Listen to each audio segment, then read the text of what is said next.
how can you sit back and take what's in your mind and transfer it onto the average brother in the street and stuff like that? Because we got the mind, we just got to So put it in gear. Blaine, it's interesting that you say that, right? Mhm. I don't run a diversity and inclusion program. I'm not even a Uh-huh. diversity and inclusion guy. I'm a success guy. Exactly, Okay. exactly. So I tell everybody, man, I got as many. I got the United Nations in my program. I'm gonna say it that way. I got the United Nations flat out. Uh-huh. Okay. Uh-huh. And I give them, it's the same formula. Mhm. You got to have a plan. You Exactly. got to set goals. Uh-huh. You got to do stuff every day that affects that plan. So you have an Uh-huh. action item deal every day that's the same. Call them the everydays. Uh-huh. Okay. But the number one thing you got to have to be really Mhm. successful in this world is Uh-huh. you got to have world-class mentorship. Okay. Okay. You can't have, like I tell everybody, Uh-huh. you always get opinions from people who have Uh-huh. never been where you're trying to go. Exactly. So you're listening to a bunch of cats that have no guidance, no Uh-huh. credence, Uh-huh. no credibility, Uh-huh. and you're trying to make decisions based on what they're telling you. Exactly. Okay? Exactly. The easiest way to get to the top Uh-huh. is to have somebody at the top mentor you. Okay. Okay? So when everybody asked me about the mindset and all this stuff, my man said, hey man, listen, I only deal with the top 0.1% of America. Uh-huh. Flat Uh-huh. out. I'm an elitist. And I don't have no Mhm. problem saying that. Because Uh-huh. I know what the top 1% look like. Yeah, Okay? exactly. And it's not defined by any race, gender, or creed, right? Uh-huh. Sexuality, none of that. It's Uh-huh. what's up here and how much are Exactly. you willing to do to be successful. Okay, all right. Because what I found, Blaine, I don't help average people because average people put limits on themselves. Okay, all right. I'm not a limiting type of dude. Okay, Okay. I'm good So with if that. I ask you to Uh-huh. do something, I'm Uh-huh. asking you to do it because it's gonna make you more successful. All Okay. right. And so right now I'm doing a bunch of mentorship online just to help these young kids understand, right? Like, Uh-huh. I want to go to the Naval Academy. Uh-huh. Okay, great. I got a 4.3 GPA. Yeah. Okay, Yeah. but you're Mhm. not doing no athletics. Well, I don't like Mhm. athletics. Well, you're not gonna get in the Naval Academy. Okay. Okay, I got a young lady, man, one of my top savages out there. I actually got two superstar. Well, I got about 10 superstar women, but I got Mhm. these two young ladies. One's in high school still, the other one's in college. Okay, Okay. and because I'm helping them, and understand this, I Mhm. am a success mentor. Uh-huh. Okay. I got some cats, like I think that female may end up, we're going to put her in the military intelligence. Okay. Mhm. I don't know about military intelligence, but Uh-huh. I know 3 or 4 people that are in military intelligence. So Okay, I will okay. hook her up with the people that are going to be successful to help her in that journey. Uh-huh. Right. My young girl that's in high school right now Mhm. she had 20 activities she was doing. 20. Damn. Okay. Only I'm 24 hours in a day. I mean, Yep. She wasn't whew. sleeping either. She was sleeping like 3 hours a day. Okay. Damn. So I said, listen, I'm Uh-huh. I'm gonna tell you some stuff. You ain't gonna like it. Yeah, But exactly. here's the deal. I Uh-huh. only mentor people. I got 2 rules. I'm gonna Uh-huh. never tell you any BS ever. Uh-huh.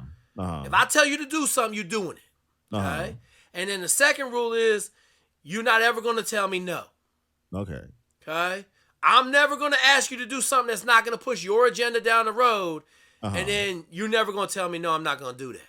Mhm. Because I'm instantly going to stop working with you because you setting limits. All right. Okay. And I'm going to give you a great story on that one. Because Okay. here's what I'm going to say.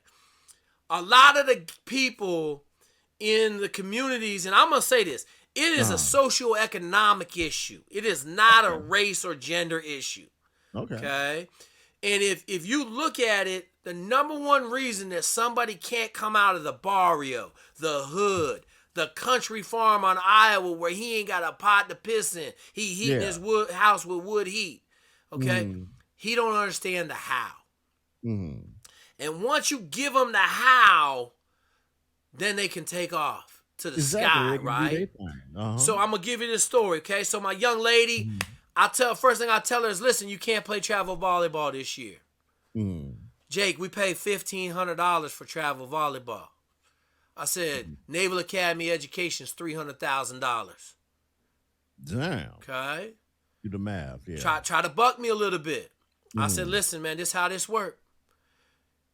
I'm telling you what you have to do. If you don't do what I tell you to do, then I don't work with you. Okay? I don't have time for it. I know I am 100% getting individuals into the Naval Academy, West Point, and Air Force Academy over the last 25 years. Do the math. I am 100% getting you into school. That's good. Good. So I know what I need to get you into school at this point. I probably have 100+ kids that I put into the Naval Academy, West Point, or Air Force Academy. Okay. All right. So boom. So she bucked. Normally the buck is early because I gave her the barrels. I blew her head off, man. Exactly. Okay. Boom. She cut all that stuff out. She got straight A's this last semester.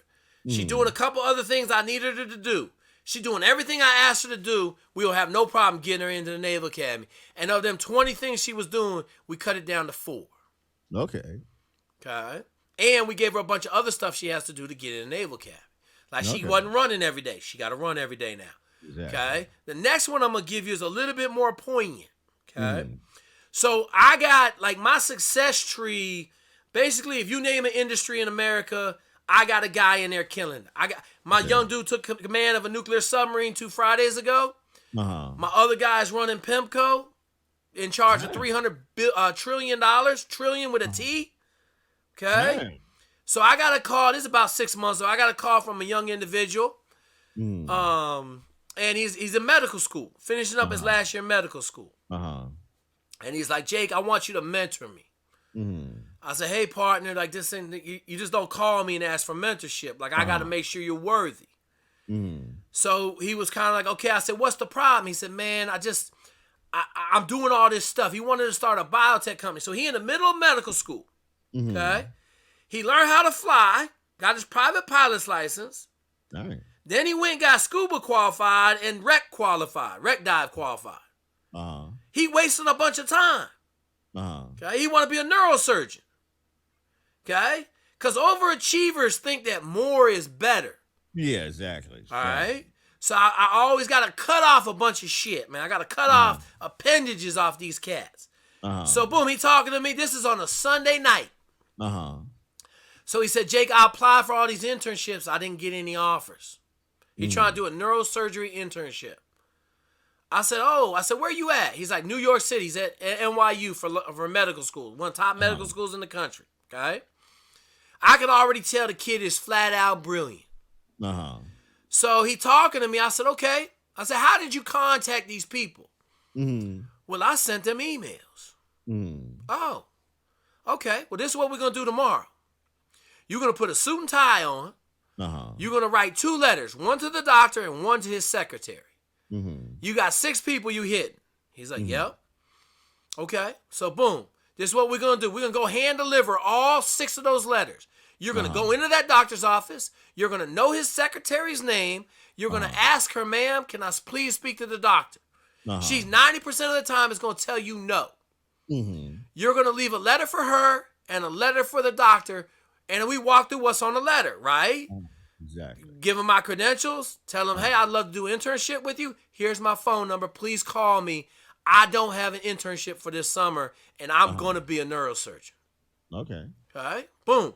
Letter to the secretary is, hey, thank you for your time. Really appreciate it. I appreciate all the help you gave with getting me in contact with Dr. So-and-so. Have a wonderful day. Okay. So he bucking me on it. Well, I sent him email. I said, hey, man, listen, man. You shut the fuck up. Yeah. Okay. So my wife got a thing. When that come out my mouth, she know it's going the wrong direction. Okay. Okay. And the reason I use a cuss word is because these kids grow up in politically correct nature. And when you speak to them that way, it tightens them up real quick. Exactly. Okay. So boom, I said to this kid, hey, man. So he said, I said, listen, man. This is going to be the shortest relationship you've ever had if you don't do what I tell you to do. I gave him the rules. I'm never going to tell you no BS, and you're going to do what I tell you to do. Okay? I'm not running a dictatorship. I just know what the path looks like. Right, Blaine? Exactly. So, boom, long story short, dude called me on fire at 2 o'clock. Next day. You ain't going to believe this. Talk to me, partner. Now listen, I do this every day, bro. So like when him calling me, I'm like, yeah, partner, this is how we work. Okay. So he called me. He said, this is how it went. He went up to this 32nd floor of some surgery center somewhere in New York to the number one neurosurgeon in New York City, who has a premier internship in the summer. It is limited to 20 individuals. Okay. So he goes in, suit and tie. He sent me a picture. It looked great. Okay. Boom. Dropped his letter off asked the secretary. Got a no. Dropped his letter off. Dropped the letter off for the doctor. Said was really nice. Thank you, ma'am. I really appreciate it. Talk to you later. He left. So you know how you in the elevator, you don't get no cell phone service? Exactly, yeah. He got to the bottom of the elevator. He had 3 phone calls. Damn. Checked his message. The doctor said, stop what you doing. Come back up to my office now. Damn. Okay? Oh, man. Boom. Got back on the elevator. All right. Went back up. Now, mind you, yeah, this is like early COVID, right? Like he had to do a bunch of stuff just to get in the building. Yeah. Okay? He sat and talked to the doctor for 30 minutes. The doctor said, listen, I'm going to make you in charge of my 20 summer interns. Damn. You the top dog. Oh, you see what I'm saying, Blaine? Yeah.